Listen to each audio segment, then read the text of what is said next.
அன்பு சகோதர சகோதரிகளை வாழ்த்துகிறேன். இன்று ஒரு அழகான சிப்பிக்குள் முத்து. வாலிப பிள்ளைங்கள்ல இருந்து எல்லா வயதினரும் தன்னை சீர்படுத்திக் கொள்ளும், தன் தூஷிகளை துடைத்துக் கொள்ளும் ஒரு சத்தியம். துடைத்து விட்டு பார், தெளிவாக தெரியும்.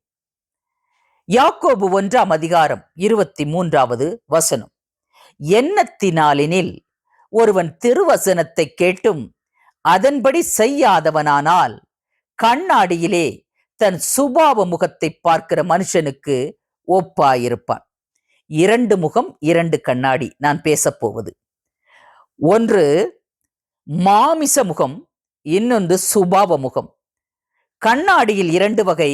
ஒன்று மாமிச கண்ணாடி, இன்னொன்று சுபாவ கண்ணாடி. என்ன சிஸ்டர், குழப்பமா இருக்குதே? அதாவது மாமிச முகம் மாமிச கண்ணாடி, சுபாவ முகம் சுபாவ கண்ணாடி என்று பேசுறீங்க. இந்த மாமிச முகம் தெரியும், மாமிச கண்ணாடியும் தெரியும். ஆனால் சுபாவ முகம் சுபாவ கண்ணாடி என்று ஒன்று உண்டு என்று ஒரு கேள்வி எழும்பலாம். உண்டு பிரியமானவர்களே. எண்ணத்தினாலெனில் ஒருவன் திருவசனத்தை கேட்டும் அதன்படி செய்யாதவனானால் கண்ணாடியிலே தன் சுபாவ முகத்தை பார்க்கிற மனுஷனுக்கு ஒப்பா இருக்கிறான். கர்த்தருடைய வார்த்தையை கேட்டு அதன்படி கீழ்ப்படியாமல் போனா உன் சுபாவ முகத்தை நீ கண்ணாடியில, எந்த கண்ணாடியில பார்க்க முடியும் தெரியுமா? சுபாவ கண்ணாடி. அதுதான் கர்த்தருடைய வேதம். பிரியமானவர்களே, இங்க மாமிச கண்ணாடியில நீங்க ஒரு ட்ரெஸ் பண்ணிட்டு போய் நிக்கிறீங்க, ஒரு மேக்கப் போட்டுட்டு நிக்கிறீங்க. அந்த மாமிச கண்ணாடி தூசி நிறைந்ததாக, அழுக்கு படிந்ததாக இருந்தால் உங்க முகத்தை சரியா காண்பிக்காது. உடனே ஓடி போய் ஒரு டிஷ்யூ எடுத்து அந்த கண்ணாடியை நல்லா தொடச்சிட்டு உங்க அழகை பார்த்து ரசிப்பீர்கள். அந்த கண்ணாடியும் நீங்கள் எப்படி இருக்கிறீர்களோ அப்படியே காண்பித்து கொடுக்கும். பாருங்களேன், நீங்க 40 வயசா இருக்கலாம், நல்ல மேக்கப் போட்டு 30 வயசா நிக்கிறீங்கன்னா அந்த 30 வயசு மாதிரியே காட்டி கொடுக்கும். அந்த கண்ணாடியை ஏமாத்திரலாம். ஆனால் நான் பிரசங்கிக்க போகும் இந்த சுபாவ கண்ணாடியை நீங்கள் ஏமாற்றவே முடியாதுங்க. எத்தனை மேக்கப் போட்டு போய் நின்னாலும் இந்த சுபாவ கண்ணாடியை மட்டும் உங்களால ஏமாற்றவே முடியாது. பாருங்களேன், உள்ளதை உள்ளபடி சொல்லும். இப்பொழுது இந்த சுபாவ கண்ணாடி என்றால் என்ன? உங்கள் முகத்தை பற்றி காண்பிக்கும் கண்ணாடியை பற்றி நான் பேசவில்லை. Not your face. உங்கள் சுபாவத்தை பற்றி பேசும் கண்ணாடியை பற்றி நான் பேச போகிறேன். உங்கள் சுபாவத்தை காட்டும் கண்ணாடியை பற்றி நான் பேச போகிறேன். இந்த கண்ணாடி உங்க சுபாவத்தை அப்படியே வெளியே கொண்டு வந்து காட்டும். The mirror reveals your character. பிரியமானவர்களே, அப்படிப்பட்ட ஒரு சுபாவ கண்ணாடியை குறித்து இப்பொழுது நம்ம பார்க்கலாம். பாருங்களேன், தினந்தோறும் கண்ணாடி பார்க்கிறோம், அடிக்கடி கண்ணாடி பார்க்கிறோம். முகம் தெளிவா தெரியலன்னா என்ன செய்வோம்? ஓடி போய் தூசியை துடைப்போம், அழுக்க துடைப்போம். மேக்கப் சரியில்லைன்னா இன்னும் மேக்கப் போட்டு திருத்திக் கொள்வோம். கண்ணாடி பொய் சொல்லாது, உள்ளதை உள்ளபடி காட்டுகிறது. ஆனா வெளிப்புற முகத்தை காட்டும் இந்த கண்ணாடி நீங்கள் எப்படி இருக்கிறீர்கள் என்பதை வெளிப்புறத்தில் தான் காட்டும். ஆனா உள்ளார்ந்த மனிதனின் சுபாவத்தை இது காட்டுமா? குணாதிசயங்களை காட்டுமா? சிந்தனைகளை காட்டுமா? நினைவுகளை காட்டுமானா காட்டாது. நீங்கள் கவனிக்க வேண்டியவை இவை. ஒரு சாதாரணமா வெளியில அழிஞ்சு போகிற ஒரு மனிதனின் முகத்தை ஒரு கண்ணாடி காட்டும் போது திருத்திக் கொள்கிறீர்களே, ஆனால் சுபாவ கண்ணாடியிலே உங்கள் சுபாவங்கள் காட்டப்படும் போது நீங்கள் திருத்திக் கொள்கிறீர்களா, துடைத்துக் கொள்கிறீர்களா? துடைத்து விட்டு பார், தெளிவாக தெரியும் என்கிற தலைப்பு. பாருங்களேன், உன் சுபாவம் எப்படி இருக்கிறது என்பதை எது காட்டும்? இந்த சுபாவ கண்ணாடி காட்டும். உங்க முகம் அழகா இருக்கா, எப்படி இருக்கா என்பதை இந்த மாமிச கண்ணாடி காட்டும். ஆனா உங்க சுபாவம் எப்படி இருக்கும் என்பதை வேத கண்ணாடி, சுபாவ கண்ணாடி காட்டுங்க.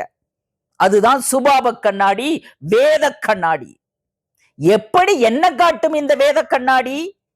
உங்க கோபத்தை, பெருமைய, பொறாமைய, மன்னிக்காத குணத்தை, இரட்டை வாழ்க்கைய, புறம் கூறுவதை, குற்றப்படுத்துவதை, கடுஞ்சொற்கள் பயன்படுத்துவதை, கெட்ட வார்த்தைகள் பயன்படுத்துவதை, மாய்மாலங்களை, இச்சைகளை அடுக்கிக் கொண்டே போகலாம். உதாரணத்திற்கு மன்னிக்க முடியாத குணம்.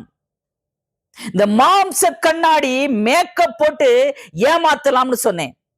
ஆனா இந்த வேத கண்ணாடிய மேக்கப் போட்டு ஏமாத்தவே முடியாது. நிறைய பேர் பாத்தீங்கன்னா ஏமாத்தி கொண்டு இருக்கிறாங்க. ஏமாத்திட்டேன்னு சொல்லி நினைக்கிறீங்க, ஆனா ஏமாத்த முடியாதுங்க. உங்களை நீங்களே ஏமாத்தி கொண்டு இருக்கிறீங்க. பாருங்களேன், உங்களை நீங்களே ஏமாத்தி கொண்டு இருக்கிறீங்க. இந்த வேத கண்ணாடியை குறை சொல்லுவது, மன்னியுங்கள் என்று சொல்லுதே வேதம்.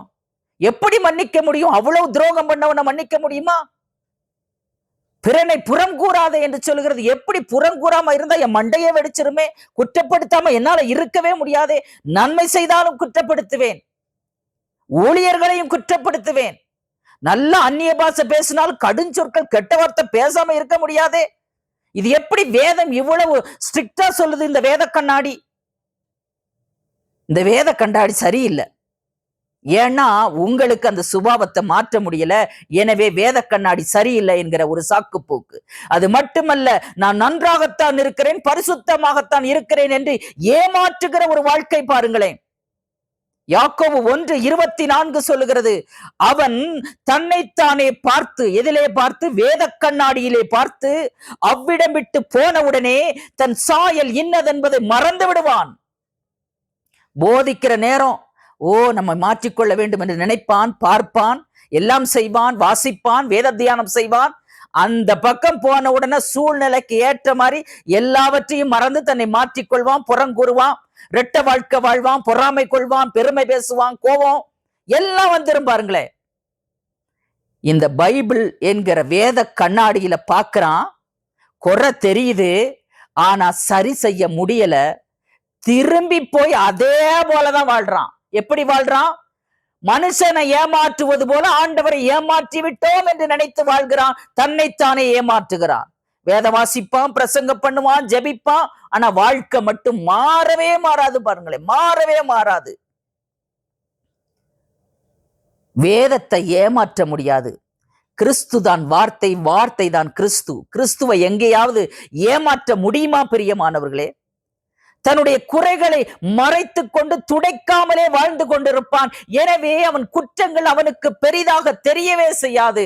எனவே அவன் எதிர்காலமும் தெரியவே செய்யாது. பாருங்களேன், வேதம் சொல்லுகிறது, யாக்கோபு 1:25, சுயாதீன பிரமாணமாகிய பூரண பிரமாணத்தை உற்று பார்த்து, எப்படி பார்க்கணுமா? வேத கண்ணாடியில இருக்கிற பிரமாணத்தை ஒற்று பார்த்து அதிலே நிலைத்திருக்கிறவனே, கேட்கிறதை மறக்கிறவனா இராமல், சத்திய வார்த்தையை கேட்டு அதை கேட்டு கீழ்ப்படுகிறவன் தான் நிலைத்திருப்பவன் தான் மறக்காமல் இருப்பான். மத்தவையெல்லாம் உடனே மறந்துட்டு ஆண்டவரை ஏமாத்தி கொண்டு நானும் ஜெபம் பண்றேன், நானும் பிரசங்கம் பண்றேன், நானும் ஊழிய செய்யறேன்னு சொல்லி அலைந்து கொண்டு இருக்கிறார்கள். பாருங்களேன், கேட்கிறதை மறக்கிறவனாயிராமல் அதற்கேற்ற கிரியை செய்கிறவனாயிருந்து தன் செய்கையில் பாக்கியவானாயிருப்பான். உங்களில் ஒருவன் தன் நாவை அடக்காமல் தன் இருதயத்தை வஞ்சித்து தன்னை தேவ பக்தி உள்ளவன் என்று எண்ணினால் அவனுடைய தேவ பக்தி வீணாயிருக்கும். யாக்கோபு 1:26. உன் பக்தி எல்லாம் வீண், உன் பக்தி எல்லாம் வீண், உன் வேஷமெல்லாம் வீண். நீ உன் வேஷத்தை மாம்ச கண்ணாடி முன்னாடி போடலாம், உன் சுபாவ கண்ணாடி முன்னாடி உன் சுபாவ முகத்தை வேஷம் போட்டு, அதாவது அந்த சுபாவ கண்ணாடியை நீ ஏமாத்திட முடியாது. வேத கண்ணாடியை நீ ஏமாத்தவே முடியாது. இந்த வேத கண்ணாடி உங்களுடைய சுபாவத்தை காட்டுவது மட்டுமல்ல, நீங்கள் எப்படி சரி செய்து கொள்ள வேண்டும் என்பதையும் கற்பிக்கிறது. வேதம் என்ன தவறு என்று மட்டும் சொல்லுவதில்லை பிரியமானவர்களே, நம்மை சுட்டி காட்டி நீ இந்த தவறு செய்யற என்று அந்த தவறை மட்டும் நமக்கு காண்பித்து கொடுப்பதல்ல, எப்படி அந்த தவறை மாற்றி வாழ வேண்டும், துடைத்து வாழ வேண்டும் என்பதை கற்றுக் கொடுக்கிறது. பாருங்களேன், உங்க மாமிச கண்ணாடி உங்க முகத்துல ஏதாவது அழுக்கு இருந்தா காட்டுது, நீங்க உடனே வெளி தோற்றம் நல்லா இருக்கணும்னே தொடச்சிடுறீங்க.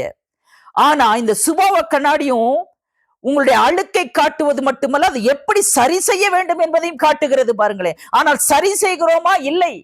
ஏன்னா உள்ளுக்கு தானே இருக்குது, இருந்துட்டு போகுது. கடவுள் பார்க்கவா போறாரு? ஆண்டவரை ஏமாற்றுகிற கூட்டம் பாருங்களேன். எப்படி மாற்ற வேண்டும் என்பதை சொல்லிக் கொடுக்கும் ஒரு கண்ணாடி. கோபப்பட்டீங்கன்னா சாந்தமா இருன்னு சொல்லி கொடுக்குதே.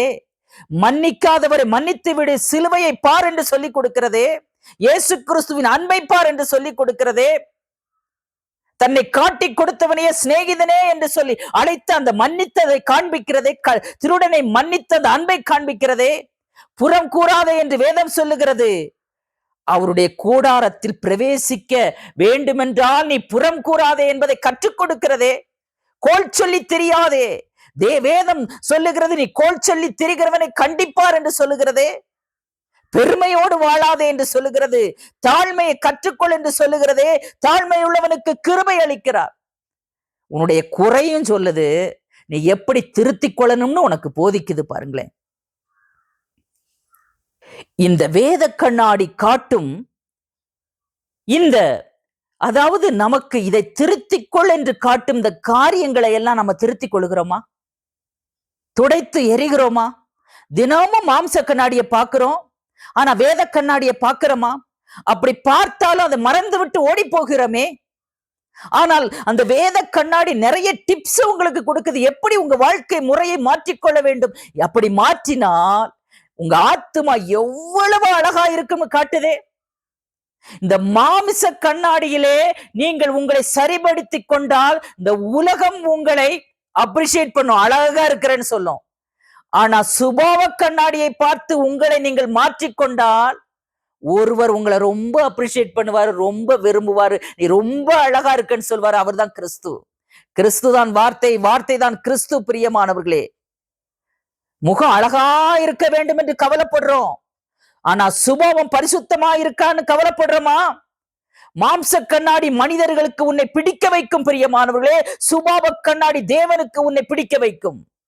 இந்த சுபாவ கண்ணாடியில உன் சுபாவத்தை மாற்றி உன் சுபாவத்தை எல்லாம் தொடச்சிட்டு சுபாவ கண்ணாடிக்கு முன்னாடி வந்து நின்று, அந்த சுபாவ கண்ணாடி தான் கிறிஸ்து. முன்னாடி நின்று வார்த்தை தான் கிறிஸ்து. நின்னு பாரு, கிறிஸ்துவுக்கு உன்னை ரொம்ப பிடிக்கும். உன் அழுக்கான சுபாவங்களை எல்லாத்தையும் துடைத்து எரிந்து விட்டு சுபாவ கண்ணாடி முன்னாடி வந்து நின்று பாரு. உன்னுடைய சுபாவத்தை அவர் நேசிப்பார். அது மட்டுமல்ல, முக்கியமான ஒரு காரியத்தை சொல்றேன்.